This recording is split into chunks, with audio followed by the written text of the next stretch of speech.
ابن عمر نے کہا ہم نے اس بندے کی بیعت کی ہے اللہ اور رسول کی بیعت سمجھ کے۔ یزیدی ہیں، میں کیوں یزیدی ہوں؟ خدا دی قسم ہے میں یزید نو نہیں ویکھیا۔ میں کیوں یزیدی ہوں؟ نہ میں نے یزید کو دیکھا، نہ میں نے یزید کی بیعت کی۔ یزیدی وہ ہوں گے جنہوں نے اس کے ہاتھ پر بیعت کی تھی۔ وہ میرے نبی کا چچا زاد بھائی عبداللہ ابن عباس تھا جی۔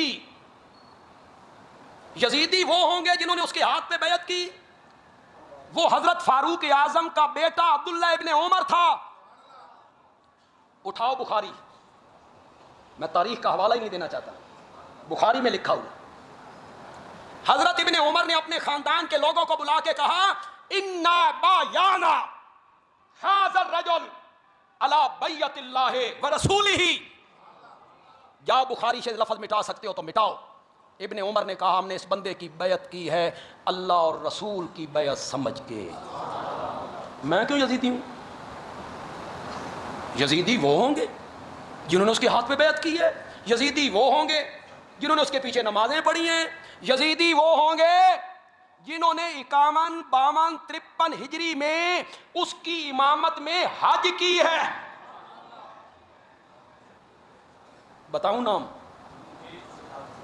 51، 52، 53 عرفات کے میدان میں اس نے خطبہ دیا حج کا۔ حضرت حسین نے 3 سال حج کی ہے۔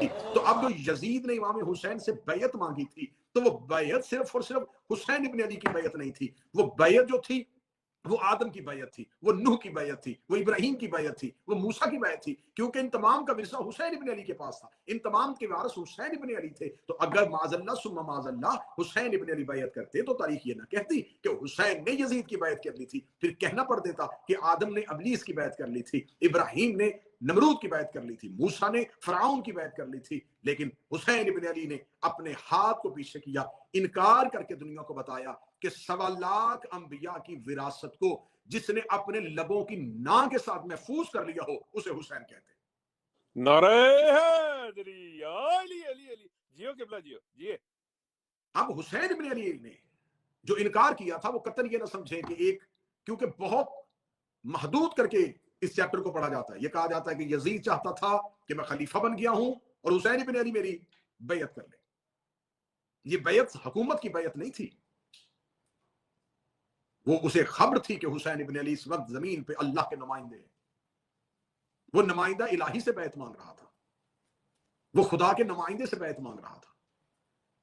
تو حسین ابن علی نے اگر صرف اور صرف بند کمرے، بند حجرے یا صرف دربار تک ہی انکار رکھتے تو جیسا کہ آج مورخ نے الزام امیر المومنین کے سر پہ رکھا ہوا ہے کہ امیر المومنین علی بن ابی طالب نے فلاں کی بیعت کر لی تھی، اور یہی الزام مورخ نے امام حسن پہ دیا کہ معاذ اللہ حسن مجتبیٰ نے حاکم شام کی بیعت کر لی تھی۔ حسین ابن علی کے سامنے ان دو آئمہ کی کردار کو بھی مضبوط کرنے کے لیے، ان کے اوپر لگے ہوئے الزام کو دھونے کے لیے حسین ابن علی نے 28 رجب کو وطن چھوڑا۔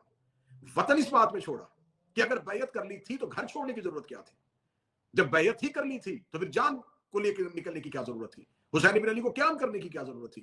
کیونکہ یزید اپنے خط میں لکھ چکا تھا، یزید غلطی کر چکا تھا، اس نے اپنے باپ کی طرح سیاست سے کام نہیں لیا، اس نے غلطی کر لی، اس نے لکھ دیا کہ یا بیعت لو یا حسین ابن علی سے سر لو۔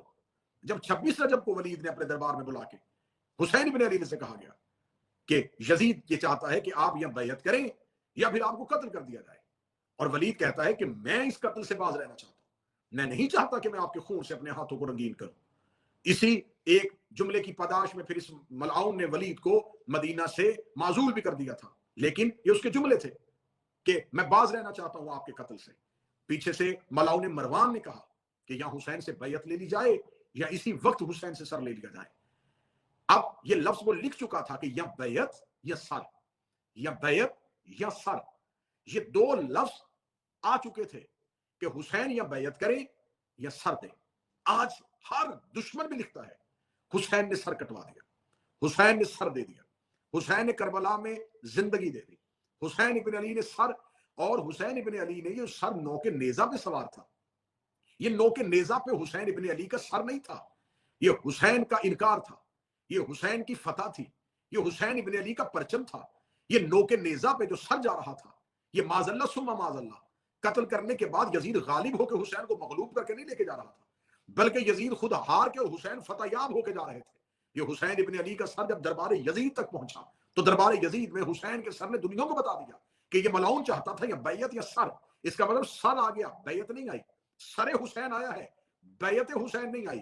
تو آج کہا جاتا ہے علی کے وارث تم پر ہمارا سلام، تو حسین ابن علی کا انکار یہ ثابت کر رہا ہے کہ اگر علی نے بیعت کی تھی تو حسین علی کا وارث کیسے، اگر حسن نے بیعت کی تھی تو حسین حسن کا وارث کیسے؟ حسین ابن علی نے اپنے سر کے ساتھ، اپنے لہو کے ساتھ دنیا کو بتا دیا نہ علی نے کسی کی بیعت کی تھی نہ حسن نے کسی کی بیعت کی تھی۔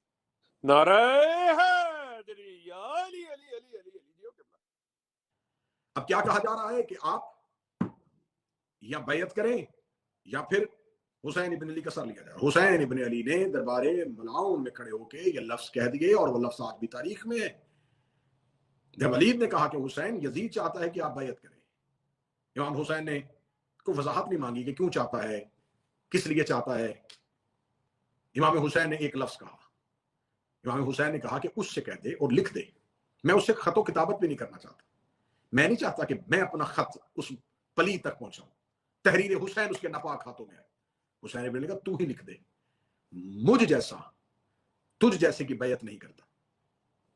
بے شک آج کے اس جملے کو، اس ویڈیو کا مرکزی سرنامہ ہونا چاہیے، آج کی اس مجلس کا مرکزی سرنامہ یہ ہونا چاہیے کہ اس لفظ کو دبایا جاتا ہے، اس لفظ کو زیادہ بیان نہیں کیا جاتا۔ امام حسین نے لفظ کہے تھے، اور وہ لفظ نہیں تھے، وہ بند تھی تاریخ، پچھلی بھی آنے والی بھی، کہ اس سے کہہ دے مجھ جیسا تجھ جیسے کی بیعت نہیں کرتا۔ اب حسین کون تھے؟ حسین ابن علی نے یہ نہیں کہا کہ اس سے کہہ دے کہ میں حسین تجھ یزید کی بیعت نہیں کرنا چاہتا۔ امام حسین کیونکہ کلام امام جو ہوتا ہے وہ امام الکلام ہوتا ہے، امام کا کلام کلاموں کا امام ہوتا ہے۔ امام حسین نے کہا کہ اس سے کہہ دے مجھ جیسا تجھ جیسے کی بیعت نہیں کرے گا۔ اس کا مطلب ہے کہ حسین ابن علی میرے آقا و مولا نے یہ لفظ کہہ کے مورخ کو لکھنے پہ مجبور کر دیا کہ بیعت اس سے پہلی بھی مانگی گئی تھی اور اس کے بعد بھی مانگی جائے گی۔ جن سے مانگی گئی تھی وہ مجھ جیسے تھے یا میں ان جیسا ہوں، جن سے بعد میں مانگی جائے گی وہ مجھ جیسے ہوں گے، جن سے پہلے مانگی گئی میں ان جیسا، جن سے بعد میں مانگی جائے گی وہ مجھ جیسے، اور جو مانگ رہا ہے جنہوں نے پہلے مانگی تھی یہ ان جیسا، جو بعد میں مانگیں گے وہ اس جیسے۔ حسین ابن علی نے شجرہ طیبہ اور شجرہ خبیثہ کو کھول کے رکھ دیا۔ حسین ابن علی نے زمانے کے سامنے شجرہ کھول دیا کہ مجھ جیسا تو جیسے کی بیعت نہیں کرتا، کہ جس نے بھی انکار کیا تھا میں اس جیسا ہوں، اور جو بعد میں کرے گا وہ مجھ جیسے ہوں گے۔ اور حسین ابن علی نے کہا جنہوں نے پہلے بیعت مانگی تھی تو ان جیسا ہے، اور جو بعد میں مانگیں گے وہ تجھ جیسے ہیں۔ اس کا مطلب حسین نے صرف اس دور کا یزید نہیں دکھایا، اس سے پہلے والے یزید بھی دکھا دیے اور بعد میں آنے والے یزید بھی دکھا دیے۔ حسین ابن علی نے بتا دیا کہ جو بھی جس بھی دور کے جس بھی معصوم سے بیعت مانگے وہ یزید ہوتا ہے۔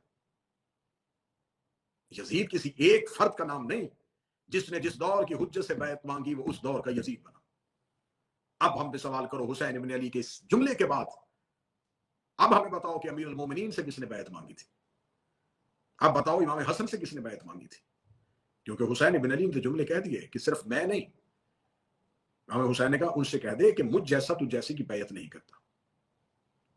اب مجھ جیسے سے مراد کون ہے؟ کوئی لاؤ، کیا بتاؤ کہ کیا صحابی حسین جیسا ہے؟ کیا یہ تشبیہ کسی صحابی کے ساتھ دی جا سکتی ہے کہ وہ صحابی حسین جیسا تھا؟ نہیں، حسین جیسی مثال حسین ہی کے گھر سے ملی۔